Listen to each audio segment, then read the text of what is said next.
আগুনের লেলিহান শিখা, লোহায় হাতুড়ির আঘাত, টুংটাং শব্দে মুখর ছোট্ট কামারশালা। কুরবানির ঈদ যত ঘনিয়ে আসছে ততই যেন প্রাণ ফিরে পাচ্ছে কামারপল্লী। কুরবানির ঈদকে সামনে রেখে শেষ মুহূর্তের ব্যস্ততা বেড়েছে কামারদের। সকাল থেকে গভীর রাত, কোথাও আবার মধ্যরাত পেরিয়েও চলছে কাজ।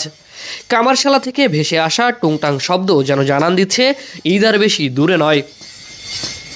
সারা বছর তেমন কাজ না থাকলেও কুরবানির ঈদ এলেই কয়েক গুণ বেড়ে যায় কর্মচাঞ্চল্য। দা, ছুরি, চাপাতি, বটি কিংবা কুড়াল, পশু কুরবানির প্রয়োজনীয় সরঞ্জাম তৈরি আর শান্তিতেই এখন ব্যস্ত সময় পার করছেন কামাররা।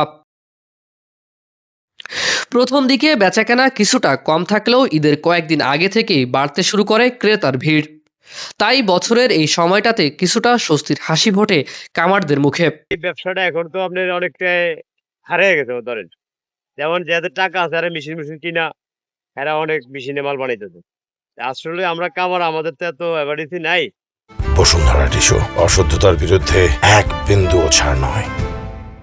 আমাদের যা আছে আমরা নিজেরে কাজ কইরা লোকজন দিয়া যা আল্লাহ দেয় তাই এসে আলহামদুলিল্লাহ। আমাদের এই বছর আইটেমের দামগুলো আপনার অন্যান্য বছরের তুলনায় ওইভাবেই আছে, অন্তত বাড়াই নাই। যেমন আমাদের আগের যে দামগুলো আরো 1-2 বছর আগে যে রেট ছিল এখন এই দামে বিক্রি করতেছে। বানাতে গেলে একটা কারিগর আছে, ওনার 1600 টাকা বেতন, একটা হেল্পার আছে, ওনাদের হলো 1000 টাকা করে বেতন। তা আমাদের সবকিছু মিলে মানে আমরা সীমিতভাবে লাভ করি। তবে এই ঐতিহ্যবাহী শিল্প এখন নানা সংকটে টিকে থাকার লড়াই চালিয়ে যাচ্ছে।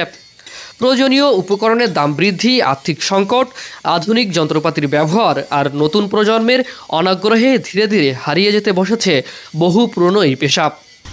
আমাদের মনে মেইন সমস্যা হলো যে না, আমাদের যে লোহা দাও তৈরি করে, যে কোনো তৈরি করে আমাদের হাতে মানাইতে হয়। হাতে মানাইলে দেখা গেছে আমাকে বদলার দাম কিংবা আমরা যারা কর্মচারী এগো আমাকেও বসে না, আমাকে কষ্ট হয়ে যায়। যদি আমাকেও দেখা গেছে মেশিনে যদি বাইরের থেকে আসা যাইতো, কয়লার দাম কিংবা কিছুর দাম কমতো কিংবা লোহার দাম আরও কমে দিত, সরকারের নিয়ন্ত্রণ আনতো কিংবা বাইরের তো একটা মেশিন আনতো, মেশিনের মাধ্যমে সব করা হয়তো, তাহলে আমাকেও ভালো হতো, সাধারণ শ্রমিকের জন্য ভালো হতো, আরও আমরা দিন মজুরি ভালো করতে পারতাম। সব প্রতিকূলতাকে পাশ কাটিয়ে জীবিকার তাগিদে আর পুরনো ঐতিহ্য ধরে রাখতে আগুন আর লোহার সঙ্গে যুদ্ধ চালিয়ে যাচ্ছেন কামাররা। চাঁদ রাত পর্যন্ত চলবে এই ব্যস্ততা, আর টুংটাং শব্দে মুখর থাকবে কামারপল্লী। ফারিজুল ইসলাম, ডেইলি সান।